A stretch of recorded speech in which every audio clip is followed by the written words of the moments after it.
So the Rosh Hashiva in Montreal, Rabbi Isaac Shvei, Olav Shalom, he came into the Zal and he walked over to a Bocher and he said, "What are you learning?"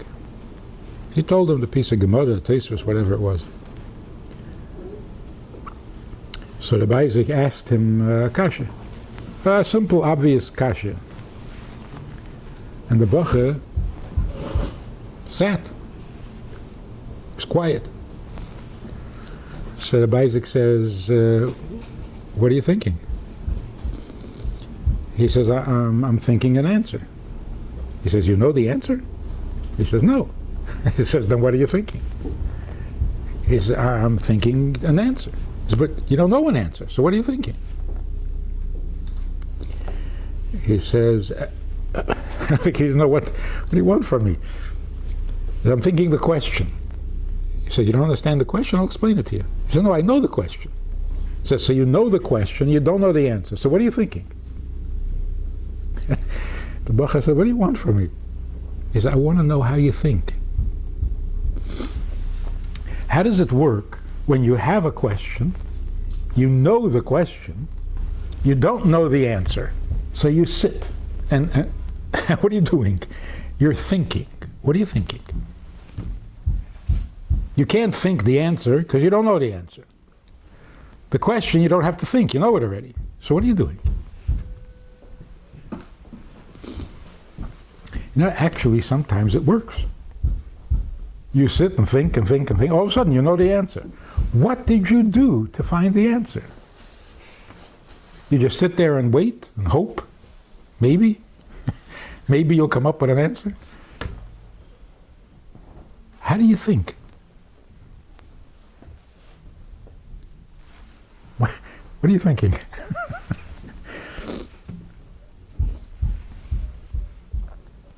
There's a difference between a gleiche Kop and a krumme Kop. Now they're both good.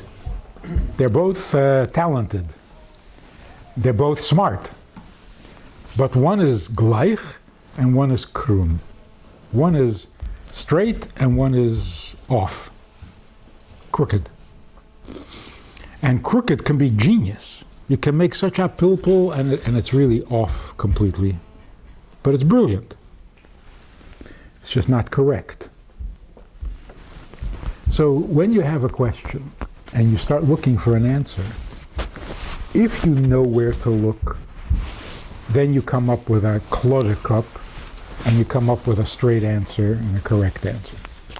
If you don't know where to look for the answer, then you look in the wrong places and you end up with a pilpul that's off the subject. It's not straight.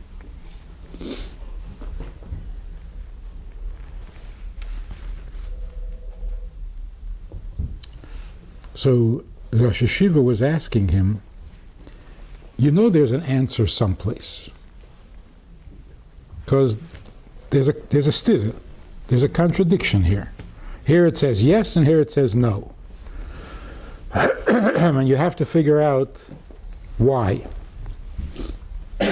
Where do you start looking? Like for example, if one opinion says allowed, mutter, the other one says osur. Where do you start?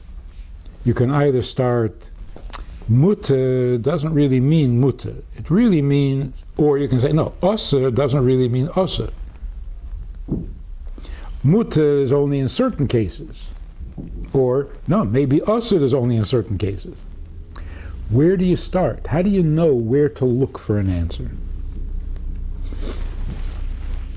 That's what learning is supposed to train your mind to be able to look in the right place for an answer. If you look in the right place, you come up with an answer. Because the answer is there. You just have to know where to look. Certainly when it comes to Chassidus, where you can't make pilpulim, it's not kosher. You can't make a cholent from different maimorim, and you have to find the right answer. You have to know where to look. So the first thing to do is you have to ask the klotz kasha, what are we talking about?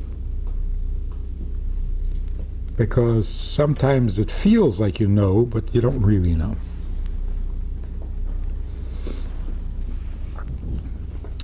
Just as an example, what's a reshus hayochid?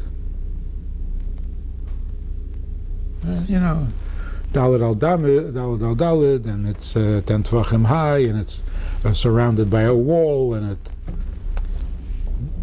that's how you know that it's a reshus hayochid. But what is a reshus hayochid? How is it different from a reshus harabim?